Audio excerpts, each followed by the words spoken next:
Hello viewers, বিনোদন জগতের সব খবর নিয়ে আপনাদের সঙ্গে এই মুহূর্তে রয়েছে আমি রিপোর্টার মিলা।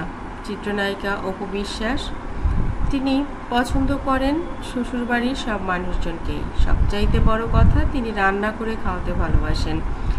বেশ কিছুদিন গেলেই শাকিব খানের মা তাকে ডেকে নিয়ে যাবেন, এটা রান্না করতে হবে, ওটা খাওয়াতে হবে, যার যার পছন্দের জিনিসগুলো রেডি করে তারপর তাকে বলবেন যে আজ কিন্তু এগুলো করব, বাসায় আসতে হবে, তোকে এটা বানাতে হবে। অপু বিশ্বাস যেন মুখিয়েই থাকেন মা কখন তাকে ডাকবে।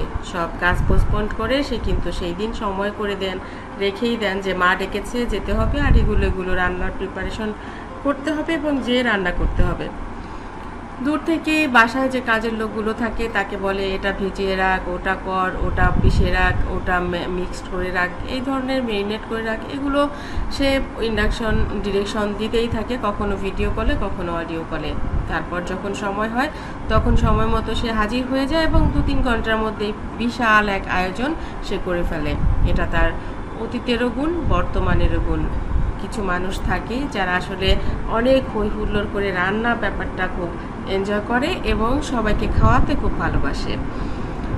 আজও তেমনই একটা দিন, অপুর ননদ, দেবর, আত্মীয় স্বজন যে যেখানে আছে সবাইকে সে বলেছে মামা সবাইকে বলো আসতে, আজ তাহলে আমরা বিশাল একটা পার্টি করব। জয়ের যেহেতু জন্মদিন গেল কদিন আগে, সেভাবে কাউকে খাওয়ানো হয়নি, তো আজকে না হয় আমরা সেই খাওয়াটা খাবো। শাকিব খানের মা বললেন হ্যাঁ হ্যাঁ, তোমার তো খালি একটা রান্নার উসিলা পেলেই হচ্ছে, আর সাকিবের কথা কি বলবো, ও তো শুধু খাবার একটা পেলেই হচ্ছে। বিশাল বড় একটা আয়োজন হবে, নিজে তেমন কিছুই খাবে না, সবাইকে নিয়ে হুল্লোড় দেবে। আর এগুলো পরিষ্কার করতে করতে কাজের লোকগুলোর যান মাথায় উঠে যায়। আর আমারও এগুলো তদারকি করতে করতে একটু অসুস্থতা তো হয়ই। শাকিব খানের মায়ের এই কথা শুনে অপু বলে মা তাহলে বাদ দাও, তোমাকে কিছু করতে হবে না, একটা কাজ করো, তোমরা সবাই আমার বাসায় চলে আসো, আমি তোমাদেরকে রান্না করে খাওয়াচ্ছি। শাকিব খানের মা বললেন তাই হয় নাকি, বাসায় আস, তোর বাবাও তো আজকে বের হতে পারবে না, আজকে জুম্মাবার, সবাই মিলে বাসায় খাবো, অনেক আনন্দ করব, অনেক মজা করব। অপু বললেন ঠিক আছে, তাহলে কোনো কাজই রাখবো না, চলে আসছি। যেই কথা সেই কাজ, অনেক আয়োজন, অনেক মানুষ, অনেক দাওয়াত।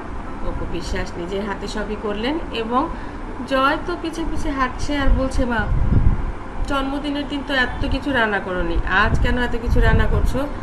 অপু ননদ বলছে ভাবি তোমার হাতের সালাদ, তোমার হাতের মিক্সড, এগুলো এত ভালো হয়, আসলে কি বলবো, তোমার কাছ থেকে তেমন কিছুই শিখতে পারিনি, তুমি অনেক ভালো কিছু রান্না করতে পারো, অনেক সাজাতে পারো, অনেক ডেকোরেশন পারো।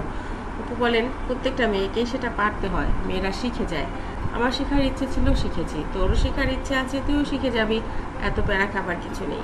বন্ধুরা, জীবন এরকমই, কোথাও না কোথাও আমরা থেকে হলেও কিছু শিখে নেই, কারণ শিখতে হয়। মেয়েরা কিছু পারে না, রান্না পারে না, ঘর গোছাতে পারে না, এটা তো তাদের একটা ভালো গুণ নয়। সেই গুণই তো সেরা গুণ, যে মেয়েটা রাখতেও জানে, চুল বাঁধতেও জানে, সে সিনেমাও করতে জানে, সে ভালো ডেজার্টও বানাতে জানে, সে ভালো রান্নাও করতে জানে।